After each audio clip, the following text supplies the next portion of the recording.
Halo sobat tani semuanya, dimanapun Anda berada. Bagaimana kabarnya? Semoga baik-baik selalu dan dilimpahkan rezekinya. Pada kesempatan kali ini saya sedang berada di ladang. Seperti biasa, sebagai petani milenial, saya selalu berkutat dengan aktivitas di ladang. Ya, kita harus memanfaatkan masa muda dengan sebaik mungkin, sobat. Hari ini tanggal 29 Februari 2024 saya menyelesaikan proses penanaman singkong. Ya, saat ini pukul 16.00 waktu Indonesia Barat. Ya, menyelesaikan penanaman singkong di lahan milik pribadi yang saya garap. Ya, sebagai pemberitahuan, ini kemarin lahan singkong seluas 1 hektar dipotong atas sungainya, hanya menghasilkan berkisar antara 9 jutaan kotor, bersihnya 7 jutaan lebih sedikit. Sangat kecil karena berdampak dari kemarau kemarin, ya, karena La Nina dan El Nina. Oke, bisa dilihat sobat, aura-aura petani gosong, kulit saya gosong karena kena panas matahari. Tapi tidak apa-apa, yang penting sehat selalu. Dalam sana lahan singkong yang kemarin udah saya tanam udah selesai, ini tinggal sedikit karena kurangnya bibit. Besok akan kita lanjut biar cepat selesai, kita bisa melakukan aktivitas yang lain. Oke, kali ini saya akan memberikan materi tentang obrolan ringan seputar pertanian. Ya,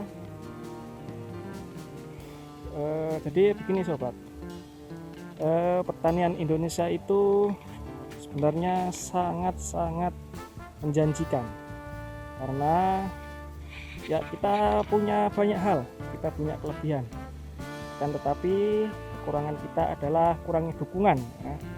Kurangnya dukungan di sini saya istilahkan dengan politik, karena politik memiliki peran yang sangat vital di kehidupan masyarakat era ini. Ya. Apabila politik memihak kepada petani, maka akan cepat sekali proses pembangunan pertanian hingga menjadi pertanian yang maju seperti negara Jepang. Ya. Karena kalau kita ingin mengentaskan suatu kemiskinan, itu tidak bisa melakukannya sendiri. Ya, ada beberapa banyak faktor yang harus kita perhatikan. Di antaranya adalah politik yang stabil, yang memihak. Kalau politik itu tidak memihak, maka saya rasa benar-benar tidak mungkin. Yang kedua adalah seperti falsafah negara kita, bangsa Indonesia, yaitu berdasarkan Pancasila, yaitu semangat gotong royong. Ya, era sekarang memang semangat gotong royong mulai melemah, ya, di berbagai lini kehidupan, mulai menggambarkan berapa lemahnya dampak gotong royong atau kebersamaan, saling membantu. Ya. Di dunia pertanian juga sama. Gotong royong di sini saya artikan adalah kegiatan bersama untuk mencapai tujuan. Contohnya sebagai petani, saat ini petani kenapa sulit sekali maju sejahtera? Karena ya kita melakukannya dengan sendiri-sendiri, atau istilahnya tercerai-berai, terpecah belah, sehingga kita tidak kuat. Ya.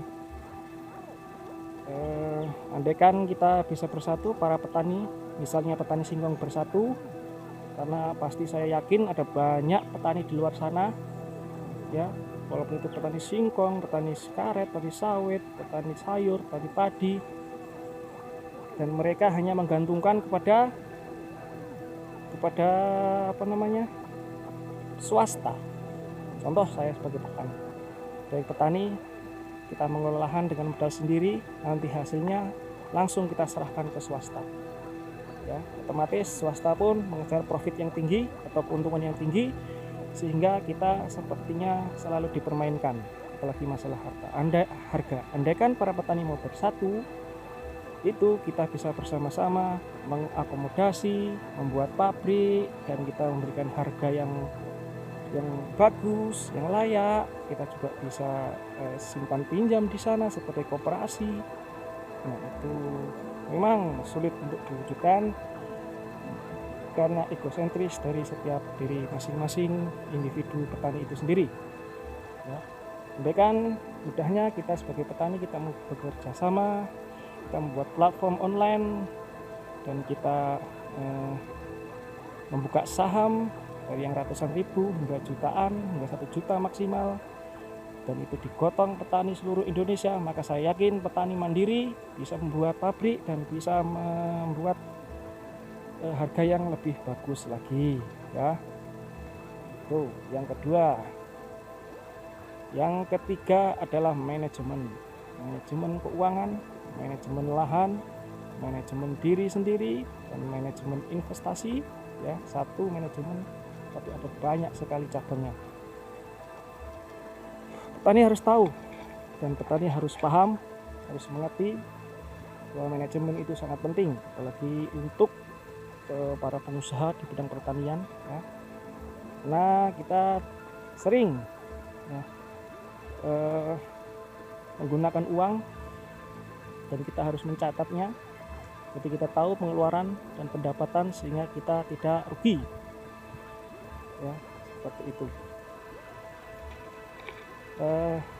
Apalagi setelah itu selanjutnya adalah iptek atau pengetahuan dan teknologi. Pengetahuan tentang petani harus kita upgrade terus menerus biar kita tahu cara menanam yang baik, komoditas yang baik, hasil yang baik maksimal. Itu kita perlu teknologi dan pengetahuan, sehingga para petani generasi tua itu harus belajar, selalu belajar. Kita juga harus selalu belajar, generasi muda, agar lebih baik dari generasi tua, sehingga generasi penerus akan lebih bersinar, ya, lebih baik lah daripada generasi sebelumnya. Jadilah generasi yang kuat, jangan menjadi generasi yang lemah, karena generasi lemah hanya akan menjadi masalah bagi suatu bangsa ataupun negara.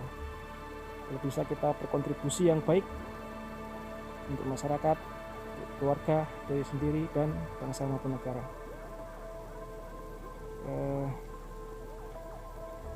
Jadi sebenarnya potensi pertanian itu sangat banyak. Saya juga baca-baca di media untuk program dari Pak Prabowo sebagai kandidat terpilih Pilpres 2024 akan mencanangkan bensin yang ramah lingkungan atau bioenergi dari singkong. Semoga hal itu terlaksana dan membantu para petani untuk lebih sejahtera lagi, ya, karena memang petani itu adalah tulang punggung sebenarnya, karena ya kita selalu berkontribusi sebenarnya untuk memberikan pangan yang berkualitas, ya, walaupun kita hanya bisa memproduksi singkong untuk saat ini, karena itu juga sumber pangan yang penting, karena bagaimanapun sumber pangan adalah kebutuhan pokok dari manusia. Untuk membela negara, kita juga harus memerlukan pangan yang baik, karena bila tidak ada pangan yang baik, maka kita akan lemah dalam sisi pertahanan, ya, pertahanan dalam suatu keluarga maupun pertahanan berbentuk militer. Karena serangan militer untuk era sekarang ini sangat canggih, tidak hanya serangan fisik, ya, serangan door to door, tembak menembak atau saling gencatan senjata, tapi juga serangan ekonomi, serangan pangan, dan lain sebagainya.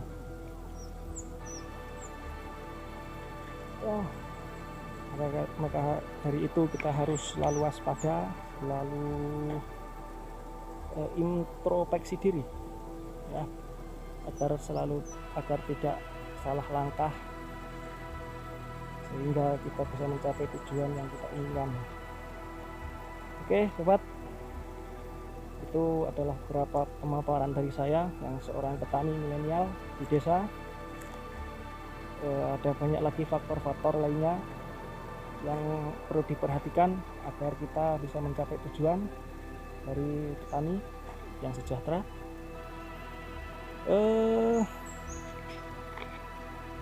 Jadi seperti itu, ya. Ini cuacanya tumben panas sekali, cerah. Tahu ini apa mau musim kemarau tiba. Sudah seminggu ini tidak ada hujan, cuma rintik-rintik. Daripada jalan-jalan kok saya capek.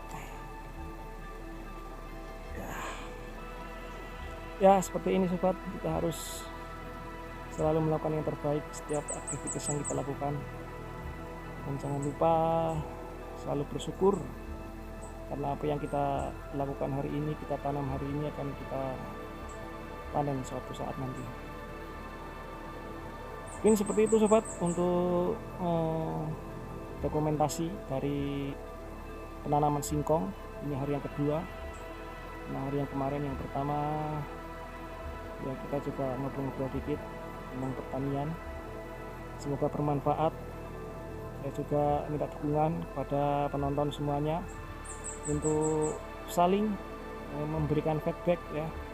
Kita bisa saling diskusi, kita bisa saling tukar pendapat, opini, dan lain sebagainya untuk kemajuan bersama, ya.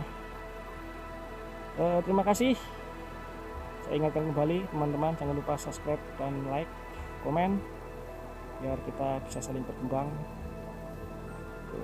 bisa saling belajar satu sama lain, ya. Kita akan selalu terus berkembang, tidak stagnan, mandek, walaupun hanya sebagai petani, ya. Terima kasih sobat semuanya. Salam dari desa, semoga sukses, semoga kita bisa mencapai apa yang kita inginkan. Tetap semangat dan selalu lakukan yang terbaik. Ya, wassalam. Sayalah petani Indonesia. Terima kasih. Sampai ketemu kembali di video-video selanjutnya. Bye.